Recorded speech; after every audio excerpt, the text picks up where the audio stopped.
Bonjour à tous, c'est Paul Dame pour vous présenter un sabbat en sucette sur Electrophorus electricus, ce qu'on appelle plus communément l'anguille électrique.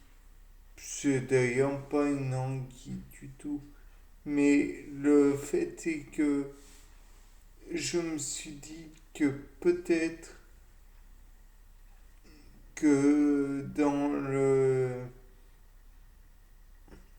monde bactérien, des bactéries donc auraient assimilé le fait de faire des chocs électriques en fait pour permettre la chasse de bactéries de même si l'on y réfléchit bien de changer la comment dire un élément chimique et de lui faire avoir un effet potentiellement magnétique comme un élément de cuivre, un noyau de cuivre,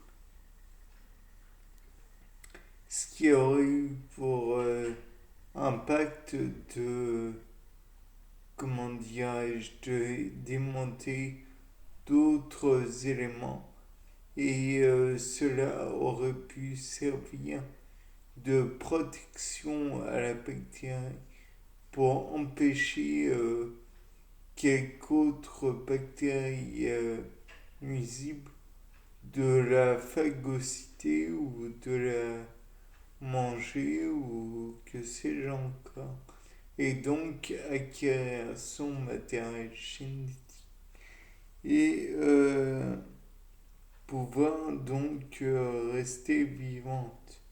Il est néanmoins possible que dans les cellules de Electrophorus electricus, si toutes les bactéries ne sont pas capables de produire un courant électrique, on pourrait envisager qu'elles ont une résistance au choc électrique, ce qui ferait par exemple que certaines bactéries peuvent supporter des charges importantes, charges électriques bien sûr, encore une fois,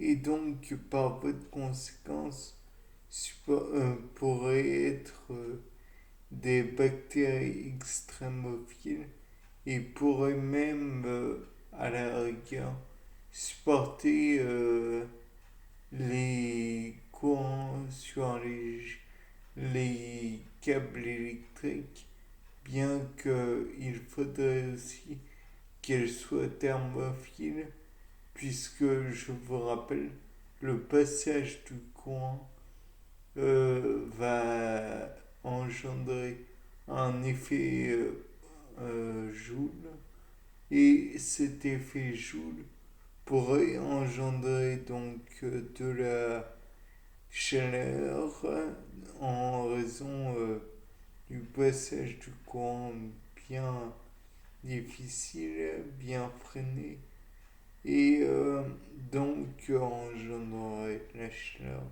Comme je l'ai dit, cette chaleur pourrait tuer certaines bactéries, puisque pouvant s'élever à je ne sais combien de degrés Celsius. Il est aussi envisageable que ces bactéries ou d'autres bactéries soient comment capables de résister au magnétisme, comme je le disais, au magnétisme, mais magnétisme dans le sens aimantation. Peut-être qu'elles ne produisent pas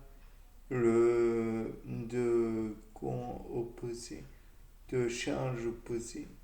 Et donc, par voie de conséquence, bien qu'elles produisent de l'électricité et qu'elles puissent avoir besoin de faire passer le courant dans les bobines de cuivre ou dans des morceaux de cuivre pour des raisons autres que pour faire un aimant.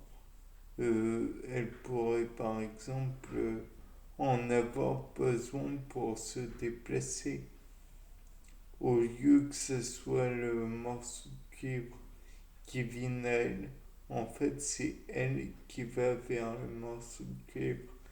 Et donc par la suite, on peut envisager que dès qu'elle a atteint ce morceau de cuivre, elle pourrait faire, comme je l'ai dit précédemment, ce fameux aimant.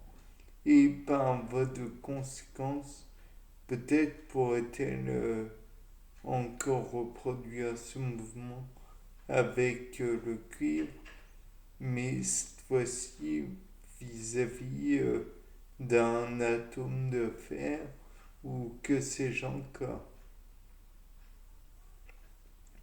Il faut envisager aussi que si elle est capable, cette bactérie, de produire un champ électrique, elle est éventuellement capable de faire comme la l'anguille, enfin la Electrophorus electricus, elle est potentiellement capable d'envoyer des courants électriques pour savoir comment est son environnement, puisque jusqu'à pas du contraire, elle pourrait ne pas avoir d'œil. Et si elle n'a pas de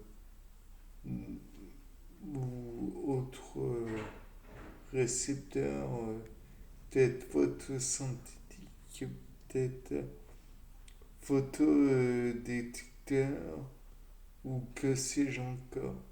Et donc là, elle pourrait avoir besoin de d'autres éléments comme éventuellement la chlorophylle et donc irait par exemple la chercher dans des algues chlorophylliennes bien sûr et donc pourrait s'accaparer en même temps le noyau magnésien de celle-ci puis et la capacité de photosynthétiser.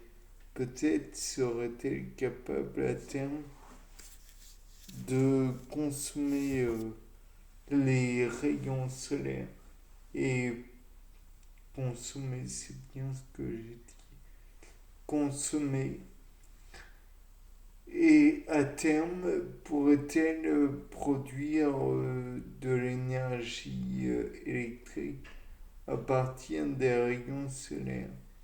Ça reste toujours de l'ordre de l'hypothétique. Néanmoins, il faut rappeler que tout est possible dans ce monde. Comme dirait certains jazzmen, Wonderful World.